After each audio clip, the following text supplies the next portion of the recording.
stood in the barren land of sin and shame, and nothing satisfying there I found. But to the blessed cross of Christ one day I came, where springs of living water did abound. Drinking at the springs of living water, happy now am I, my soul is satisfied. Drinking at the springs of living water, oh wonderful and bountiful supply.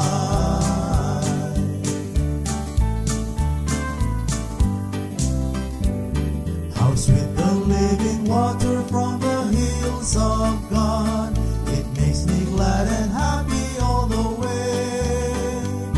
Now glory, grace and blessing mark the path I trod, I'm shouting hallelujah every day. Drinking at the springs of living water, and now my soul is satisfied. Drinking at the springs of living water, oh wonderful and bountiful supply.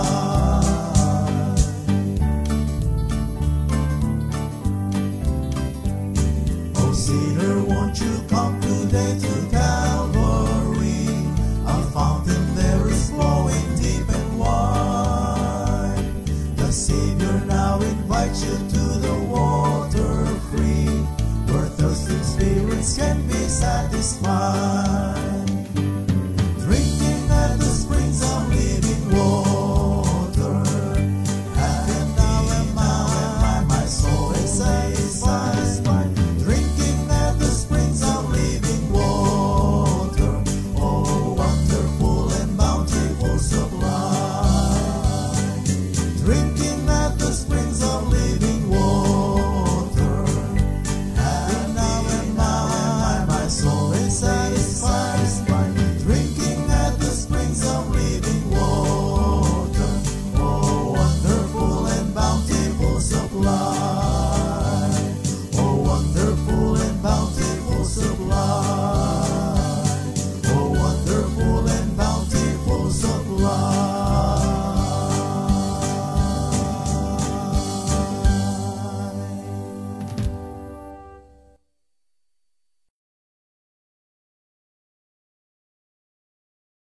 Good evening everyone. Nandito pong muli ang inyong lingkod, Evangelist Fernando de Vega, para sa ating pong Feasting on the Divine Verses online ministry. At ngayong gabi, sa ating pong magiging pagsisimula, samahan po ninyo ako. Humingi po tayo ng gabay sa Diyos. Manalangin po tayo.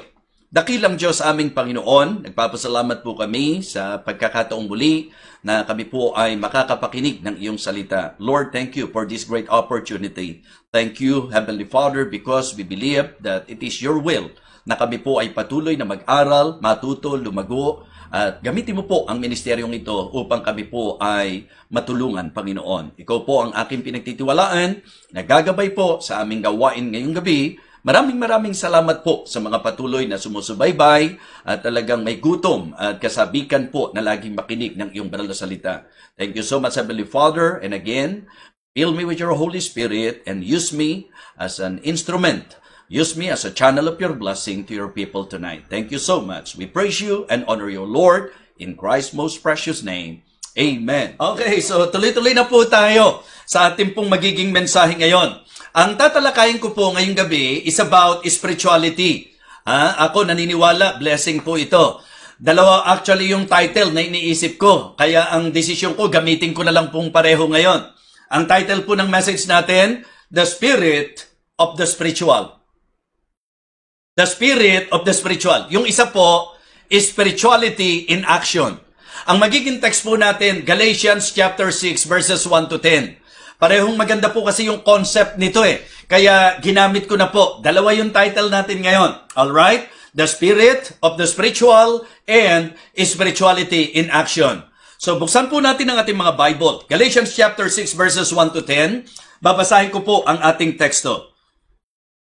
Brethren, if a man be overtaken in a fault, you which are spiritual, restore such an one in the spirit of meekness, considering thyself, lest thou also be tempted. Bear ye one another's burden, and so fulfill the law of Christ. For if a man think himself to be something, when he is nothing, he deceiveth himself. But let every man prove his own work, and then shall he have rejoicing in himself alone, and not in another. For every man shall bear his own burden. Let him that is taught in the word communicate unto him that teacheth in all good things. Be not deceived, God is not mocked. For whatsoever a man soweth, that shall he also reap. For he that soweth to his flesh shall of the flesh reap corruption. But he that soweth to the Spirit shall of the Spirit reap life everlasting. And let us not be weary in well-doing, for in due season we shall reap if we faint not. And verse number 10, as we have therefore opportunity, let us do good unto all men, especially unto them who are of the household of faith. Purihin po ang pagbasa ng salita ng Diyos. Let us go to Him in prayer. Our gracious, loving Father, thank you so much for this very beautiful evening. Thank you for this great opportunity once again na kami po'y makapakinig ng iyong salita. Lord, please empower your humble servant. Fill me with your Holy Spirit, O God. Bigyan mo po ako ng wisdom na kailangan ko po upang maipangaral ko po ng maliwanag ang iyong banal na salita.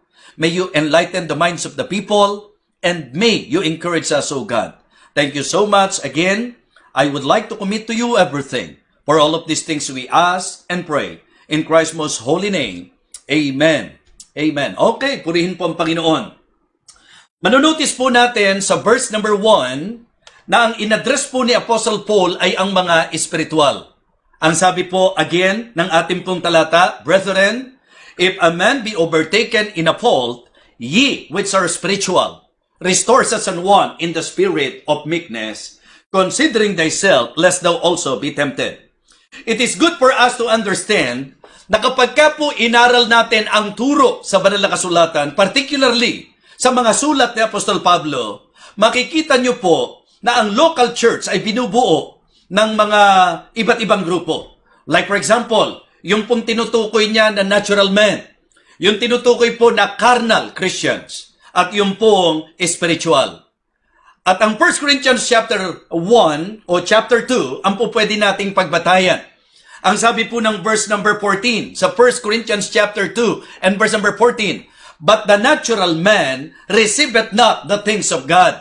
Maliwanag po na yung natural man, ito raw po yung hindi tumatanggap ng mga bagay ng Diyos. Sa madaling sabi, larawan po ito ng unbeliever. Ito po ay lumalabas na hindi mananampalataya sapagkat hindi tinatanggap ang mga bagay ng Diyos. Ang isa sa dapat nating maalaman sa usapan ng pagkakristyano, ang isa sa mahayag sa iyo ay ang appreciation mo sa mga bagay ng Diyos. Pero ang sabi po ni Apostle Paul, but the natural man receiveth not the things of God.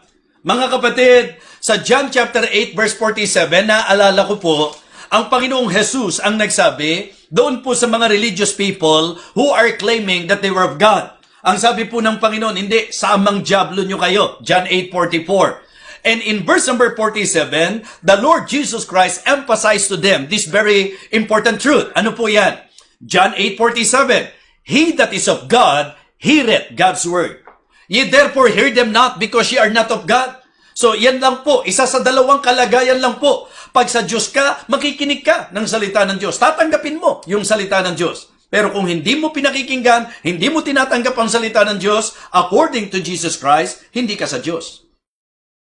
Sa chapter 10, verse number 27, John chapter 10, verse 27, the Lord Jesus Christ Himself, sa kanyang pagkiklaim ng kanyang tupa, anong sabi niya? My sheep hear my voice, and I know them, and they follow me. Kaya wag mong palabasing sa Diyos ka kung hindi mo matanggap ang mga bagay ng Diyos. Hindi kailanman po pwede na palabasin po natin na ang isang tao ay Kristiyano na hindi tinatanggap ang mga bagay ng Diyos. So, natural man is referring to the unbelievers. Yung pong carnal Christians, ito po yung mga saved but live like an unsaved. Kristiyano, pero ang buhay parang hindi Kristiyano. Ito po yung mga matatagal na, pero parang bago pa rin. At para maintindihan nyo po ako, tingnan nyo po sa 1 Corinthians chapter 3. 1 Corinthians chapter 3, verse number 1.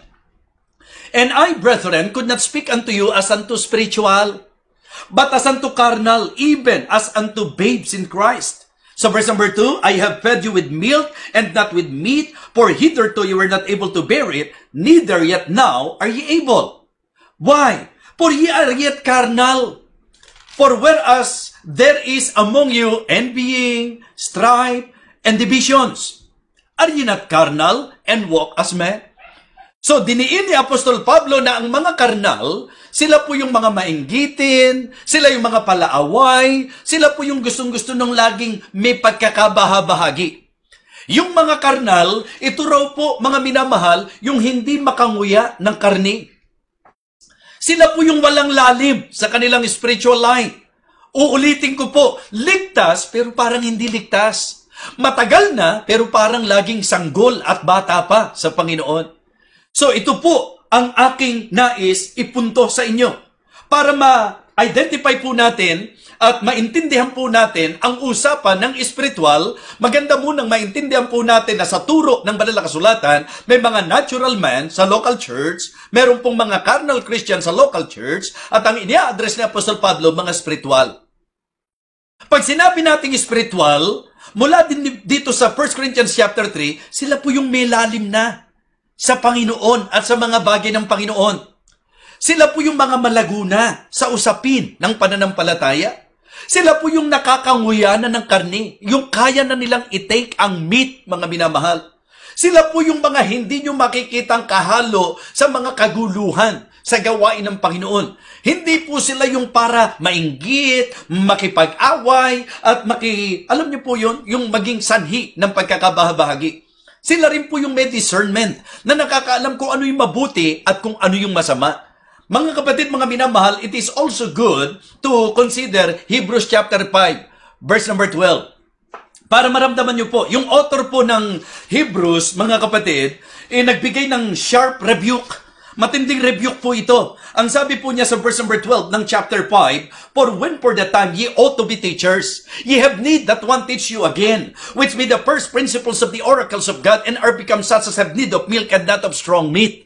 Mga kapatid, pansinin niyo po ho, ang sabi po ng Bible sa verse number 13, For everyone that useth milk is unskillful in the word of righteousness, for he is a babe. But in verse number 14, sabi po, But strong meat belongeth to them that are of full age, even those who by reason of use have their senses exercised to discern both good and evil. So maiintindihan po natin na lumalabas po ayon sa idea ng sinasabi po ng writer, meron pong mga matatagal na pero parang mga baguhan pa. May mga matatagal na pero hindi mo makita ang bunga ng kanilang katagalan sa kanilang spiritual life.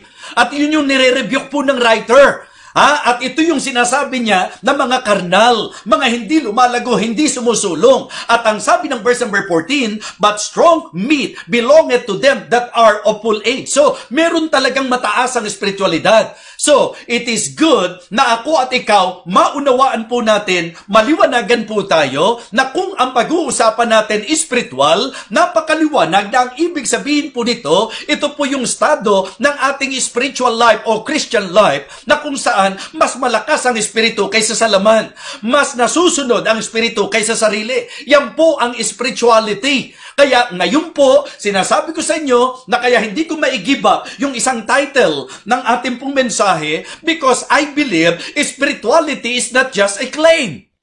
Dapat mamanifest po ito sa ating mga actions, mga kapatid. Kaya nga, yun yung isa sa title natin, is spirituality in action.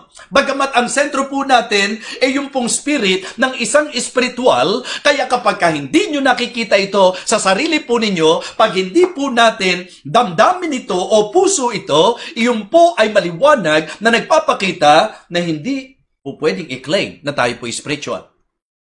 So let us now proceed sa ating pong mga puntos. Sa usapan po ng mensahe po natin, the spirit of the spiritual. Okay? Spirituality in action. Unang pag-usapan po natin ay ang patungkol sa tinatawag nating restoration. Na kapag ang isang tao po ay may espiritualidad, ang takbo ng isip niya is to restore the weak. Yung pong mapanumbalik, yung mga bumagsak, yung mga mahihina, yan po ang mga may spirituality. Ang takbo ng isip, ang tibok ng puso, kung paano pong tutulungan ng mga bumagsak, kung paano pong aalalayan ng mahihina, kung paano pong ibabangon ang mga nadapa at nangangailangan. Restoring the weak. Okay? Look at verse number 1 again. Brethren, if a man be overtaken in a fault, kapag ka raw po may nagkamali, kapag ka meron daw pong bumagsak, kapag ka raw po may mga sumablay, ano ang dapat gawin? Ye which are spiritual, restore such an one in the spirit of meekness. Mahalaga po ito. Sinasabi po kung anong taglay na spirito dapat. Okay? Restore such an one in the spirit of meekness, considering thyself, lest thou also be tempted. Mga minamahal, gusto kong makita nyo po ngayon sa aking pong pangangaral na ang isang manifestation ng spirituality ay ang pagkakaroon ng espiritu na kapag ka meron pong nadadapa, ito po ay tutulungan. Kapag ka merong namamali, ito po ay kanilang aalalayan. Mga kapatid, mahalaga po ito.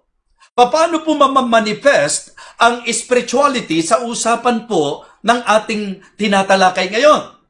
Okay? Restoring the weak. Sa papanong paraan? Number 1, by not condemning, but considering.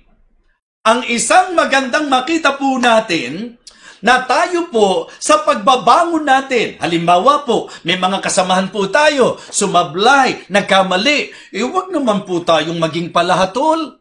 Huwag naman po tayong masyadong judgmental. At ang paalala nga po, considering thyself, lest thou also be tempted. Kung yung pong mga immature, kung yung pong mga babes in Christ, kung yung mga bago po, kung yung mga mahihina, bumabagsak mga minamahal, gusto ko pong ipaalam sa inyo na naiintindihan po yon. Sapagkat yun talaga ang characteristics po ng mga mahihina. Yun po ang characteristics ng mga bata pa sa Panginoon. Ang medyo gusto kong bigyan natin ng attention dito, nung sabihin po ni Pablo, restore such an one in the spirit of meekness, sabi po niya, considering thyself, lest thou also be tempted. Naalala ko tuloy yung sinabi niya sa mga taga-Korinto, mga kapatid. Ang sabi po niya sa 1 Corinthians chapter 10, verse number 13 or verses 12 and 13, ang sabi po, wherefore let him that thinketh he standeth, take heed lest he fall. At saka niya sinabing, there hath no temptation taken you, but such as is common to men. But God is faithful. Remember that verse? Pero ang gusto ko po na i-highlight po natin dito, yung paalala niya na wag sabihin ng sino man na siya'y matatag, baka siya mabuwal. Ang isang spiritual na tao, hindi po exempted sa posibilidad ng tinatawag nating pagbagsak. Kaya yan ang sinasabi ni Apostol Pablo, na ang mga kapatid natin na bumabagsak, ikaw na spiritual, alalayan mo siya, kasi dapat mong malaman na ikaw din posibleng isang araw, malihis ka din, posibleng isang araw magkamali ka din. Kaya yung espiritu po na dapat taglay natin, ang sabi po, restore such an one in the spirit of meekness. Paano po mga kapatid? By not condemning. Huwag nating hatulan yung mga bumabagsak. Huwag nating hatulan yung mga nadadapa. Huwag nating hatulan yung mga lalilihis. Ang dapat po i-consider po natin sila. Napakahalaga po ng itinuturong ito ni Apostol Pablo. Ikalawa po mga kapatid, sa puntos nating restoring the weak, una, by not condemning, but considering. Pangalawa po, mga kapatid, by not criticizing, but caring.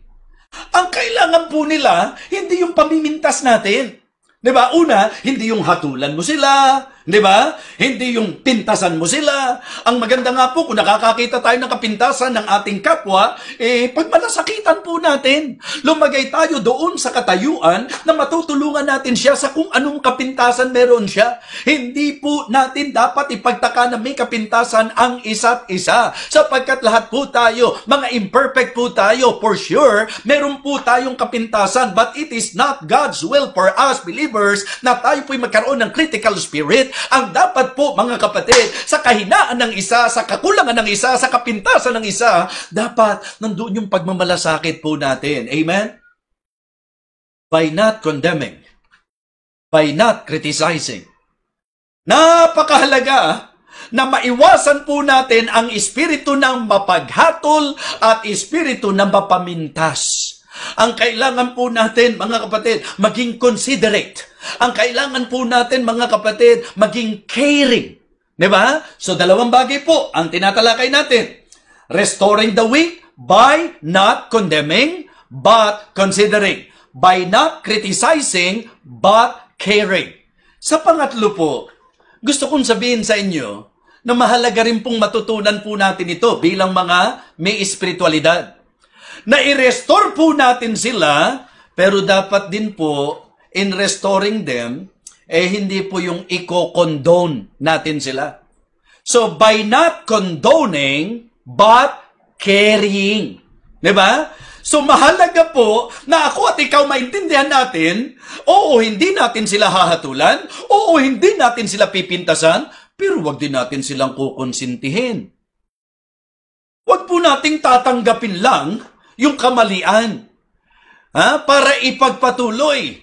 Mga minamahal, maganda po ang maging goal po natin, yung madala natin sila sa pagtatama ng kanilang mali. Madala po natin sila doon sa pagharap, sa katotohanan na dapat ituwid ang hindi tama sa kanilang buhay. Yung pong nalihis, alalayan po natin. Ang sabi nga po mga kapatid sa verse number 2, bear ye one another's burden and so fulfill the law of Christ. It is God's will for us na tayo po ay magmalasakitan sa isa't isa. Let us consider one another and let us express love. Yung pong care natin, yun ang dapat maramdaman. Hindi yung pagiging mapanghatol, hindi po yung magiging palapintas, kundi tayo po mga kapatid, mga minamahal, hindi po natin kukonsintihin, hindi natin hahayaang magpatuloy, kundi itutuwid po natin sila, ikukorek po natin sila, na ang mararamdaman po nila ay ang pagmamalasakit natin, and then let us carry them. Amen? Bitbitin natin sila. Bagsaki. Ang kailangan nila yung magkikerry sa kanila. Kailangan nila yung magpe-pray sa kanila. Sa Bible po, yan ang huwag niyong babaliwalain. Dinisenyo po ng Panginoon yan. To pray for one another, to love one another, bear one another's burden, exhorting one another, encouraging each other. Yan po ang kalooban ng Panginoon sa atin, to love one another. Kaya ang espiritu ng isang taong espiritual, ang takbo ng isip po niya is to restore the weak. Hindi po yung bagsak na yung tao, lalo pa nating, hahatulan. No. Ang kalooban ng Panginoon, taglayin po natin ang espiritu ng espiritual, na ang takbo ng isip natin. Pag may nalilihis, paano ko kaya siya matutulungan? Pag may bumabagsak, paano ko kaya siya maibabangon? Kapag kami nadapa, paano kaya siya maaalalayan? Napakahalaga po ng mensaheng ito, mga kapatid. Dapat tanggapin natin ang katotohanan na lahat po tayo may tendency. May tendency po ako na magkamali. May tendency ang bawat isa sa atin na magkamali. Sapagkat mga hindi tayo perpekto. So kaya ang dapat ma-develop sa atin is the spirit of the spiritual. Huwag na huwag niyong isipin pag spiritual ang ibig sabihin hindi nababagsak.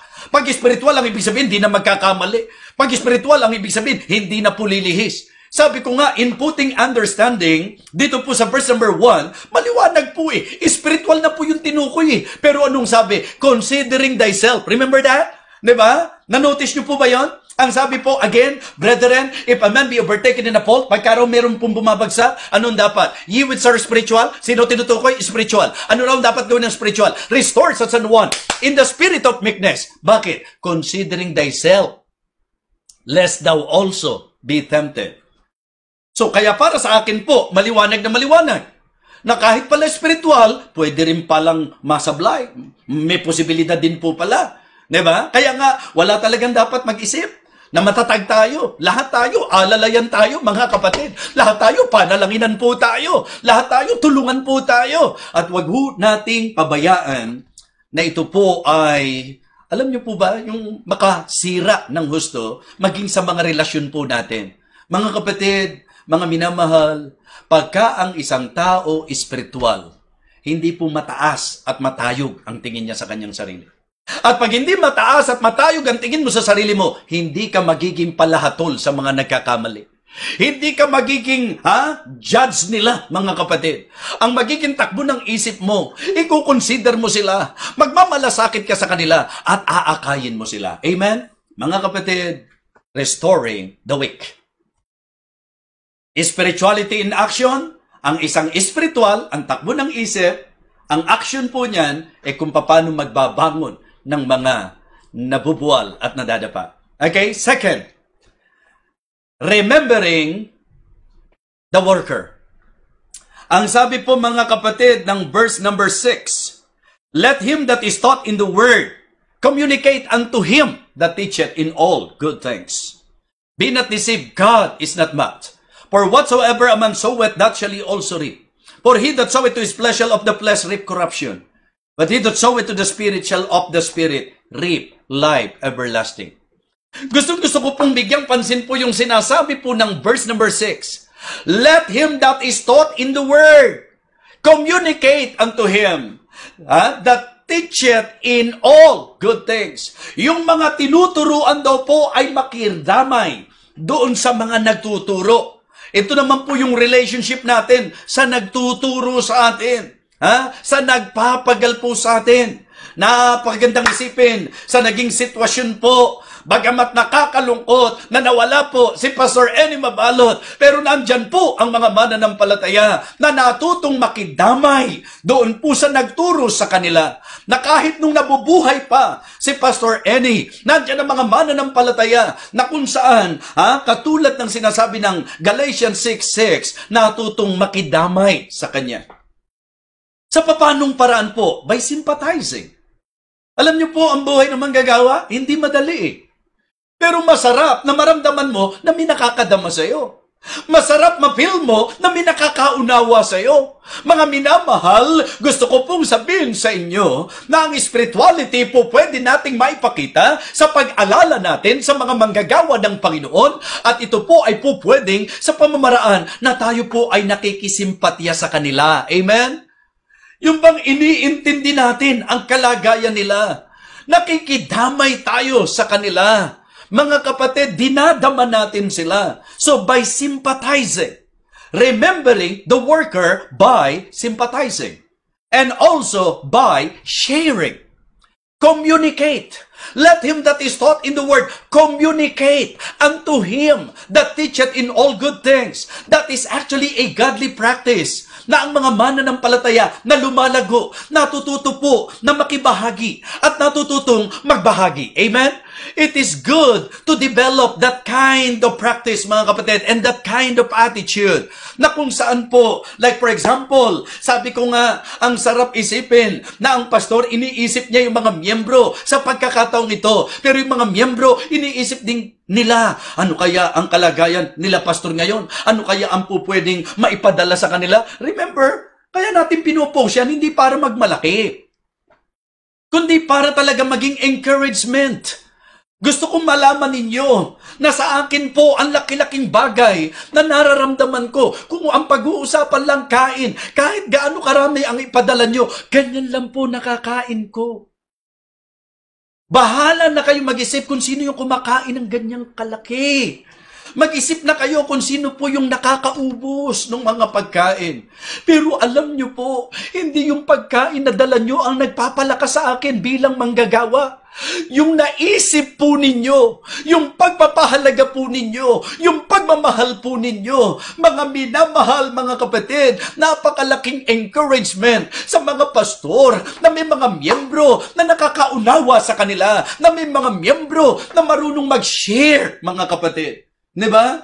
Importante po yan. Sabi ko nga, bless na bless ako doon sa miyembro po natin. Ako po kasi kahit mag-abroad, para sa akin, ang laging billing ko lang, huwag yung pababayaan ng altar ninyo sa Panginoon, ha? Pero alam nyo po, natutuwa ako dahil kahit yun ang sentro, meron tayong mga kapatid na kung saan po, nung sila po'y umalis, talagang kung tutuusin, hindi nga nila alam kung anong mangyayari po sa kanila, basta panalangin po, gabay ng Panginoon. Alam nyo po, ang takbo ng isip. Sabi ko nga, that statement pa lang, nakakalakas na po sa akin bilang manggagawa ng Panginoon eh. Basta, Pastor, nandito lang po kami, naka-back up po kami sa iyo. Nakasuporta po ako sa iyo. Well, para sa akin po, napakalaking blessing yan na maalala ka ng mga mananampalataya. Mga kapatid, spirituality po yan. Kasi pagka walang spiritualidad, napaka-negatibo po takbo ng isip Huwag mong palabasing spiritual yung isang mananampalataya na hindi iniintindi yung welfare ng mga lingkod ng Panginoon. Mga kapatid, for me, it is very obvious na sabihin po natin na isang spiritual ang makakaisip na maging kaagapay ng lingkod ng Panginoon. So meaning, sa usapan ng spirituality, pwede pong makita ito sa ating pong aksyon, doon sa pag-alala po natin sa mga manggagawa, by remembering the worker. Sa papanong paraan? By sympathizing. Ang idea ko po ng sympathizing, yung nakakaunawa, nakakadama ng puso ng mga manggagawa, di po ba? Alam pagka malungkot ka, alam kapag may dinadala ka, alam kapag kailangang ipanalangin ka. Yung mga ganun po, mga kapatid, ang laki-laking blessing po niyan sa mga katulad ko po na naglilingkod sa Panginoon. And I can say that even to Ma'am Merly, para sa akin po, sa hirap ng dinaanan niya, naniniwala ko na somehow, nakakalakas sa kanya na malaman po na mayroong mga kapatiran, na may mga mananampalataya na nakakadama sa kanila at nagpapadama sa kanila, na nagbabahagi sa kanila at nakasuporta sa kanila. Amen? By sympathizing, by sharing, by sowing, and supporting. Ang ibig sabihin po, mga kapatid, yung pong mga mananampalataya na marunong at alam yung tamang paghahasik. Kasi, iniisip ko pong mabuti. Ang sabi po ng verse number 6, again, let him that is taught in the word communicate unto him that teacheth in all good things. Kasi kung papansinin niyo po, sa usapan ng Christian life, gaano kahalaga po yung manggagawa? Diba? How important is God's laborer in the life of the believers? Sa buhay po ng mananampalataya. Imagine your life kung walang pastor na nagpapakain. Imagine your life kung walang pastor na gumagabay. Imagine your spiritual life, your Christian life, without a pastor na nagka-counsel, without a pastor na nagtuturo. Kaya tama lang yung sabi ni Paul At ang makakaabot nito, yung may spiritualidad. Let him that is taught in the word communicate unto him that teacheth in all good things. Ang sarap isipin na talagang may mga nakakadama sa iyo. Ang sarap isipin na talagang, alam niyo po yun, yung mga nagse-share, nakikibahagi at nagbabahagi sa iyo. At lalo naman, napakasarap isipin na may mga sumusuporta talaga sa iyo. At alam niyo ang tawag dito ng Bible? Hasik po yan Kasi right after na sabihin yung verse number 6, pagdating ng verse number 7, ang sabi po, be not deceived, God is not mocked, for whatsoever a man soweth, that shall he also reap. Naaalala ko lang po, in principle, alam niyo po ba, mula sa Old Testament hanggang sa New Testament, ang mga kumakalaban po, yung mga sumisira po sa mga lingkod ng Panginoon, alam niyo po, Diyos ang talagang sumisintensya sa kanila. And you know what? What I've learned sa pag-aaral ko po ng salita ng Diyos, eto po yan. Negative or positive, yung buhay ng lingkod ng Diyos, ang Diyos po ang tagaganti. Halimbawa lang po, meron pong gumawa ng masama sa lingkod ng Panginoon. The principle nung touch not my anointed, sa tamang principle po, sa tamang konsepto po nito, at sa tamang konteksto. Diba? Yung totoong anointed, wag. Touch not mine anointed, and do my prophet no harm.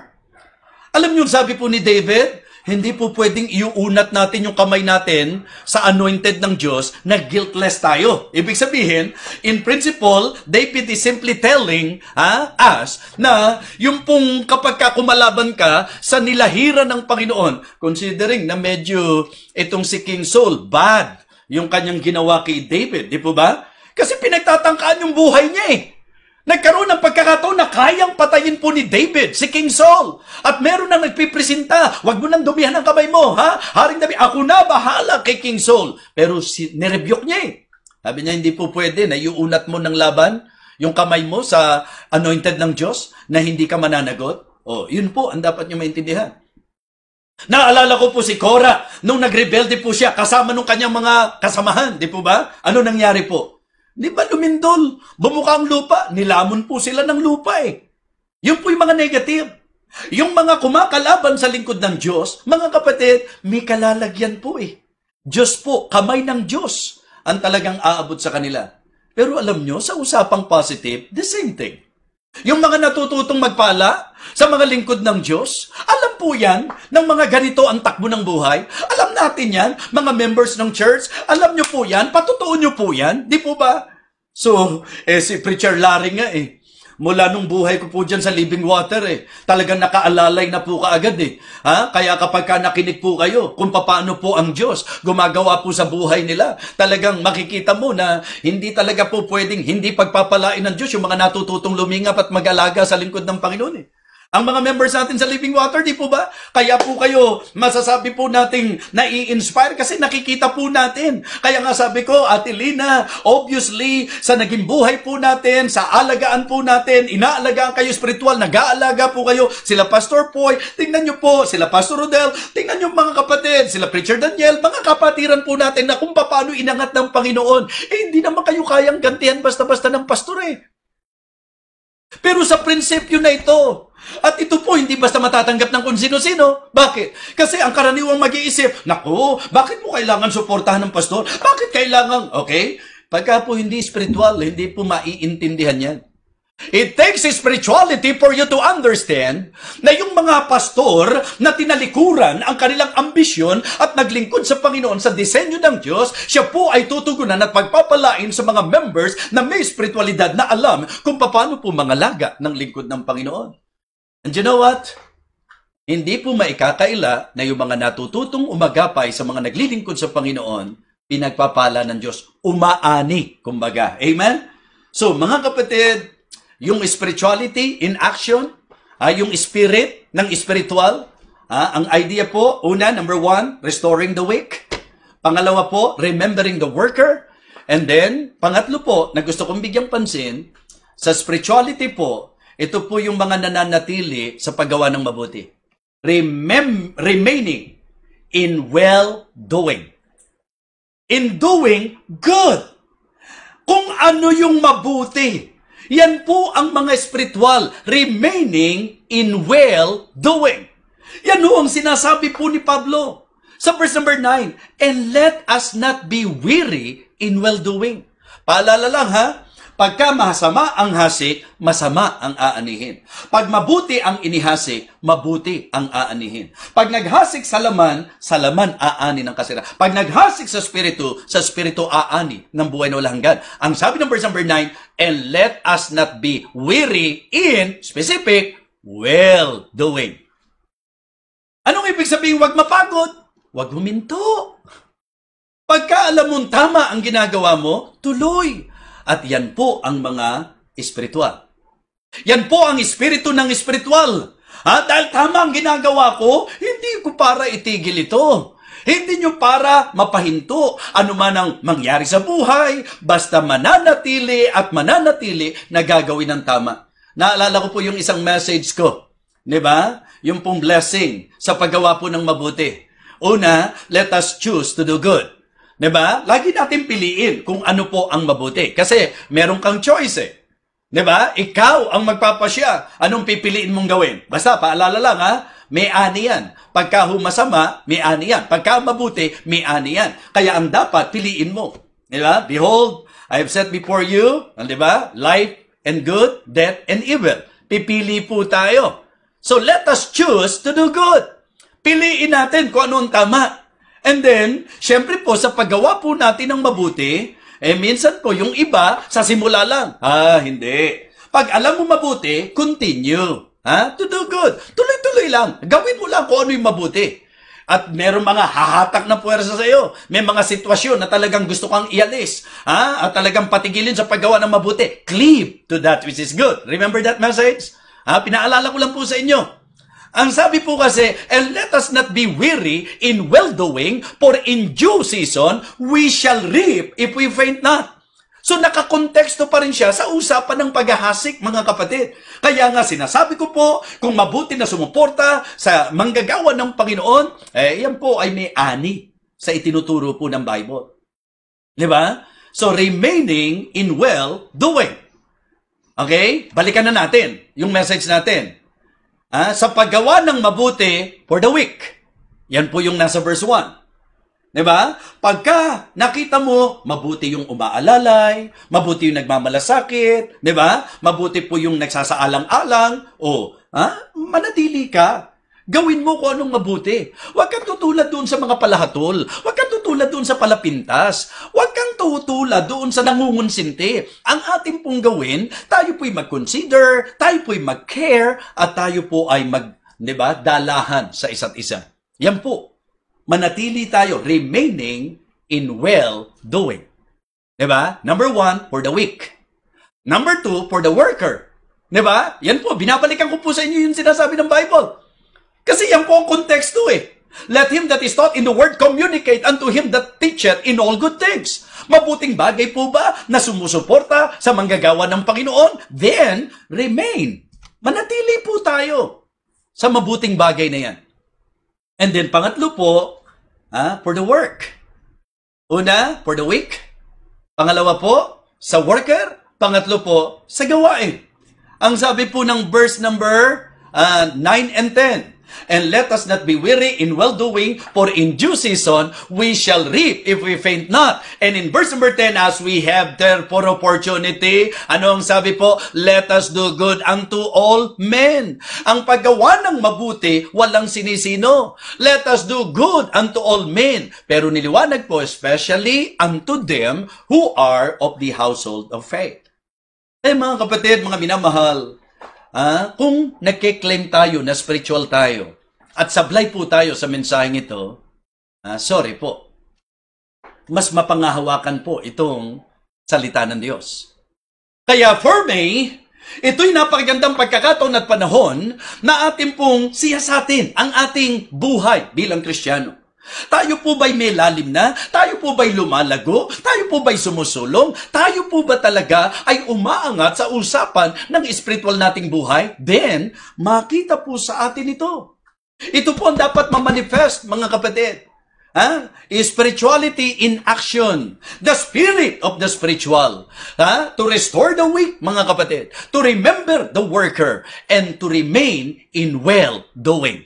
Yan po ang maliwanag na takbo ng isip at klase ng espiritong taglay. Kaya kung ikaw ay nagsasabi na espiritual ka, ito po'y ipakita mo sa kung paano ka nagmamahal sa bawat isa, kung paano mo itinatrato ang mga mahihina, kung paano tayo tumutulong sa mga nangangailangan, kung paano tayo nagtatayo ng mga nabubuwal, kung paano tayo nagmamalasakit, kung paano natin dinadala ang bigatin ng isa't isa, kung paano tayo magtrato ng manggagawa ng Panginoon, kung paano tayo sumuporta sa Kanya bilang manggagawa, kung paano tayo po'y nakakasimpatya at umuunawa sa kanyang kalagayan, at kung paano rin po na tayo po'y nananatili na ginagawa natin kung ano ang mabuti, hindi tayo napapagod sa paggawa ng mabuti para sa mga mahihina, para sa mga manggagawa, at sa mismong gawain ng Panginoon. Wala pong ibang magmamalasakit sa gawain ng Panginoon, kundi ang mga spiritual. Hindi nyo aasahan ng mga sanggol kay Kristo ang yayakap sa ministry. Hindi nyo maaasahan na yung mga natural men ang magpapahalaga sa ministry.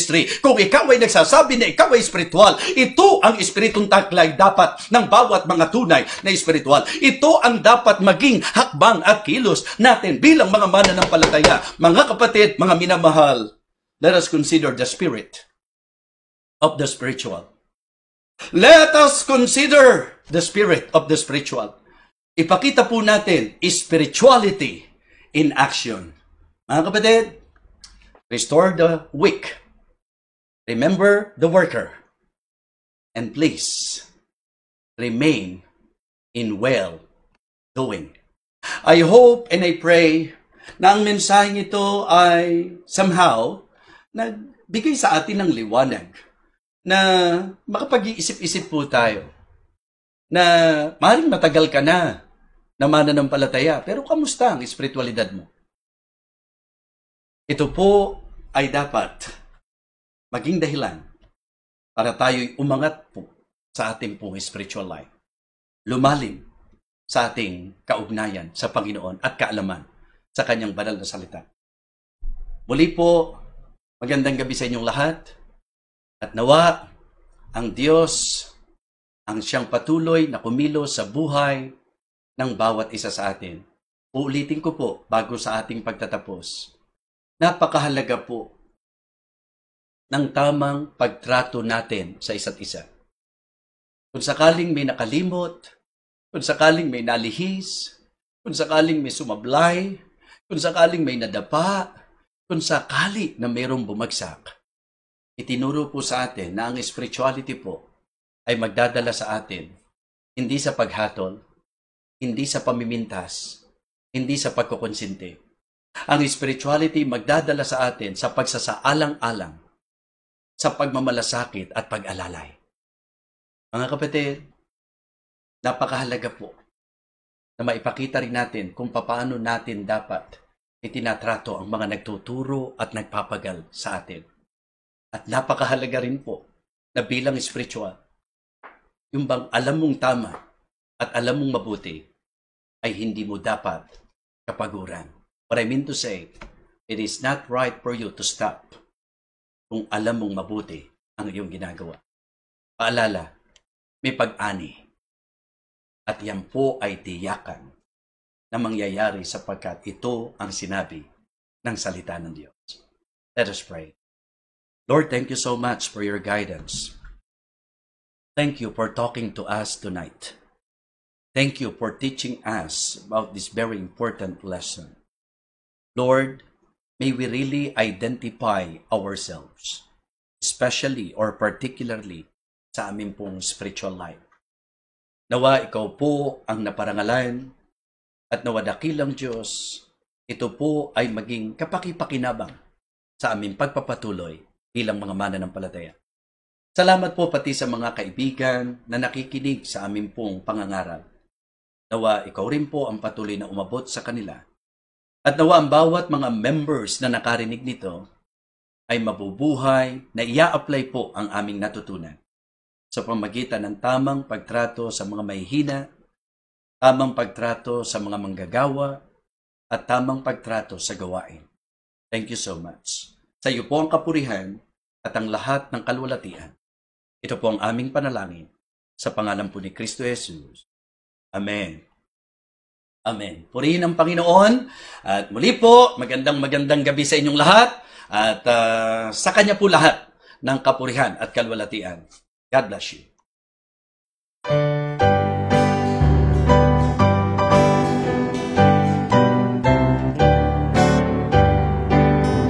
I heard an old story, how a Savior came from glory, how He gave His life on Calvary to save a wretch like me. I heard about His groaning, of His precious blood's atoning, and I repented of my sins and won the victory. Oh, victory in Jesus, my Savior forever. He sought me and bought me with His redeeming blood. He loved me ere I knew Him, and all my love is to Him. He plunged me to victory beneath the cleansing flood. I heard about a mansion He has built for me in glory, and I heard about the streets of gold beyond the crystal sea, about the angels singing and the old redemption story, and some sweet day I'll sing up there the song of victory. Oh, victory in Jesus, my Savior